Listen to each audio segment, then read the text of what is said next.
नमस्कार दोस्तों, मैं अंकुर उपाध्याय स्वागत करता हूं आप सभी का आपके अपने YouTube channel share market analysis में। आज फिर से मार्केट में एक बड़ी गिरावट आते हुए देख रहे हैं आप, और इसके भी पीछे का जो बड़ा रीजन है वो अदानी ग्रुप ही आता हुआ दिख रहा है।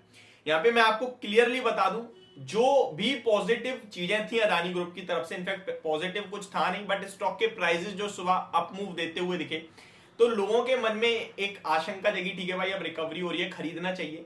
वो क्या होता है ना, छूट जाएगा, ये चीज आप लोगों को खरीदवा देती है कि छूट ना जाए, बस तेजी हो रही है, हम इसमें पैसा बनाए। सिंपल लॉजिक ये होता है लोगों का, बट ये नहीं पता कि कोई फैक्ट है ही नहीं है भी हाथ में, और फिर भी खरीद रहे हैं। सबसे पहले मैं आपको मार्केट की अपडेट दे देता हूं। निफ्टी दोबारा से वॉलेटिलिटी अपनी पीक पे, इंडिया विक्स लगभग फ्राइडे को 19% जंप करा था, आई थिंक, अगर मैं ठीक हूं तो, मेरे को याद नहीं आ रहा, और अभी लगभग 8% ऊपर है। इंडिया विक्स आपको वॉलेटिलिटी दिखाता है, जो शुरुआती 15-17 जनवरी तक आपने देखा मार्केट में बिल्कुल वॉलेटिलिटी नहीं थी। हम मतलब मूव के लिए तरस रहे थे कि कोई मूव नहीं आ रहा, बाजार में सुस्ती, वो अचानक से पीक पे आती हुई दिख रही है। उम्मीद तो सबको थी कि वॉलेटिलिटी बढ़ेगी बिकॉज ऑफ बजट, बट यहां पे बजट से हटके एक नया मुद्दा सामने आ गया, और वो था अदानी ग्रुप का। अब अदानी ग्रुप अगर गिरावट दिखा रहा है, इसके पीछे दो रीजन है, वो मैं आप सभी के साथ ऑलरेडी शेयर कर चुका हूं। और वहीं पे एक सबसे बड़ा रीजन आ रहा है बैंकिंग का, और बैंकिंग सेक्टर का वेटेज मार्केट में सबसे ज्यादा होता है। बैंकिंग एंड फाइनेंशियल ऑलमोस्ट 28% का वेटेज रखते हैं निफ्टी में, और बैंकिंग में तो पूरा बैंकिंग ही है, और वहां से प्रॉब्लम्स बढ़ती हुई दिख रही हैं। आज भी बैंकिंग सेक्टर लगभग 1.72% डाउन है, और निफ्टी की बात करें तो अभी लगभग नीचे से 100 पॉइंट्स रिकवर हुई है, नीचे से 100 पॉइंट 2 मिनट में रिकवर हो रही है। तो ये वॉलेटिलिटी इतनी हैवी है ना, यहां पैसा बन नहीं रहा है। अभी यहां से अगर हरे निशान में भी आ जाए ना निफ्टी, तो कोई बड़ी बात नहीं है, क्योंकि वॉलेटिलिटी इतनी ज्यादा है। अदानी ग्रुप के स्टॉक दिन के दौरान 5 बार तो 5% ऊपर होके 1% रह गए हैं, और अंबुजा सीमेंट को अगर आप देखोगे तो वो 10% ऊपर था, 6% नीचे हो गया, एंड अभी फाइनली मुझे पता नहीं है कि कहां ट्रेड कर रहा है। ऐसे में एक रिटेल इन्वेस्टर करे तो करे क्या? अगर किसी ने 1 लाख रुपए का भी अंबुजा सीमेंट खरीद रखा है तो सुबह उसको लगभग आप कह सकते हैं 10,000 का फायदा था, शाम को देख रहा है 6,000 का नुकसान है, यानी कि ओवरऑल टोटल 16,000 माइनस चला गया इंट्राडे में। एंड अभी आधे घंटे बाद देखता है तो फिर से उसका पता चल रहा है कि भाई फ्लैट हो गया है। तो इतनी ज्यादा वॉलेटिलिटी है ये कैश मार्केट की, और एफएनओ में तो आपकी पोजीशन संभलेगी नहीं इतनी वॉलेटिलिटी में। इसीलिए मैंने, हालांकि एफएनओ के तो बैन में भी है अंबुजा सीमेंट, इसीलिए मैंने आपके साथ ये कहा भी था कि ट्रेड बिल्कुल नहीं लेना है। अब देखिए, बात करते करते मार्केट नीचे से और 120 पॉइंट रिकवर हो गई है। तो यहां मार्केट में वॉलेटिलिटी अपनी पीक पे है, आपको कोई ट्रेड नहीं लेना है, और जो भी लोगे इंट्राडे होना चाहिए। Position carry forward without hedging तो बिल्कुल नहीं रखनी है, नेग्ड कोई भी बाय नहीं करना है, चाहे पुट हो या कॉल हो। अब बाजार के लिए कौन कौन से इंपॉर्टेंट ट्रिगर्स हैं वो मैं आपके साथ शेयर कर रहा हूं।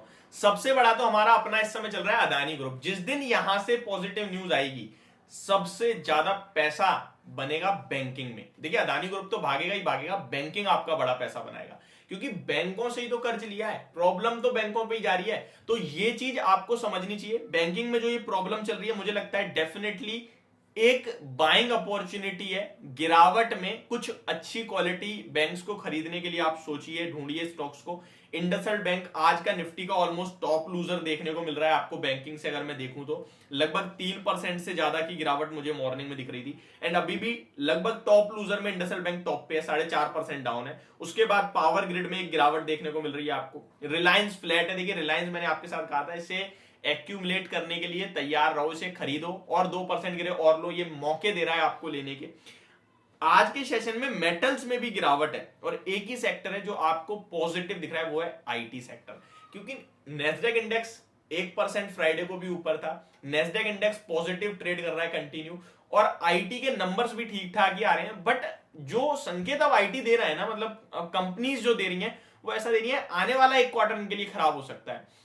इंफोसिस कहीं ना कहीं इंप्लॉइज को कट कर रहा है, जॉब कट कर रहा है, आगे के लिए आउटलुक सबका थोड़ा सा कॉशियस साइड पे ही है। स्पेंड्स की बात करें तो वहां पे कमेंट्री मुझे कुछ खराब दिखी नहीं। टैग स्पेंड को लेकर कंपनीज अभी भी बुलिश है, कंपनी कह रही है कि टैग स्पेंड में कोई कटौती नहीं होगी, तो ये सब ठीक दिख रहा है। आज की गिरावट को लीड करते हुए दिख रहे हैं एनर्जी सेक्टर, जिसमें सबसे बड़ी गिरावट वही भाई अदानी स्टॉक्स हैं, 20% के लोअर सर्किट पे, Adani Greens and Adani Transmission. और अदानी टोटल गैस जो सबसे ज्यादा नुकसान देता हुआ दिखा है, वो आज भी 20% के लोअर सर्किट पे है। आज अदानी ग्रुप के स्टॉक्स स्टार्टिंग में दो तरफ भाग रहे थे, एफएनओ वाले अलग थे और कैश मार्केट के अलग, अभी सारे एक तरफ होते हुए दिख रहे हैं, क्योंकि ओवरऑल सब अब नीचे ही आ गया जहां तक मुझे लगता है। मार्केट में एक शार्प रिबाउंड आता हुआ दिख रहा है, लेकिन जो भी है वन साइडेड, एक एक 5 मिनट की कैंडल पे ऊपर चला जाता है बाजार, एक एक कैंडल पे नीचे आया, तो यहाँ ट्रेड बिल्कुल नहीं बनता है। करना क्या है, कुछ नहीं करना है यहाँ पे। जितना ज्यादा आप शांति से बैठोगे, सिर्फ मार्केट में जो हो रहा है वो देखोगे, आप पैसा बचाओगे। आप इस मार्केट में पैसा बना ही नहीं सकते हो। बहुत से लोग कहेंगे भाई गिरावट में खरीद लो, खरीदने वाले स्टॉक भी बहुत अलग हैं, उनमें आप खरीद नहीं पाओगे, मुझे पता है। आप खरीदोगे जहां पे 20% नीचे और वही रिकवर होकर 6% नीचे हो जाता है, मतलब कि 14% रिकवर हो गया, वहां लेने के मौके ढूंढोगे, तो वो वॉलेटिलिटी आपको पैसा नहीं बना देगी। आपका डिसीजन हो सकता है सही हो, लेकिन वॉलेटिलिटी गलत आपका पड़वा देगी डिसीजन को। यहां पे आपको कुछ स्टॉक्स जो मैं बता रहा हूं उनको ध्यान में रखना है, जो कि लेने के पर्पज से वॉच लिस्ट में ऐड करने हैं। रिलायंस कर सकते हो आप, बैंकिंग से Kotak Mahindra bank, ICICI bank कर सकते हो आप, आईटी से टीसीएस में तो खैर कोई वॉलेटिलिटी आई नहीं, तो वो आप डेफिनेटली इन्फोसिस टीसीएस को रख सकते हो। फार्मा से डीवीज लैब, फार्मा देखिए अच्छा दिख रहा है, फार्मा इस गिरावट में पार्टिसिपेट नहीं कर रहा है, ऊपर आ रहा है, तो ये एक थोड़ा अच्छा मूव दिख रहा है। आईटी डेज हाई पे आ गया, इसी के चक्कर में मार्केट में एक रिकवरी भी बनी है आपके लिए। अगर मेटल्स की बात करूं तो अभी थोड़े से रिजल्ट्स बेस देख लेते हैं, उसके बाद अब बात करेंगे कहीं ना कहीं।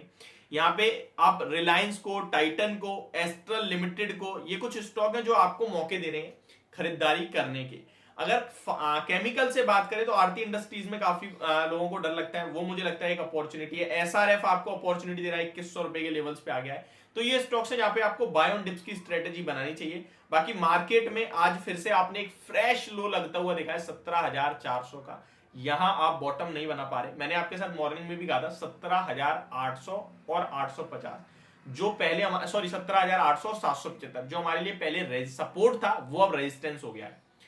ये क्या है, अब सपोर्ट रेजिस्टेंस क्या होता है, जब मार्केट बार बार यहां से घूम रही है तो ये सपोर्ट है, एक बार इसके नीचे चलेगी ना तो अब इसी को पार करना मुश्किल होगा, क्योंकि फिर ये रेजिस्टेंस बन जाएगा। तो सेम साइकिल हो गई है मार्केट के लिए।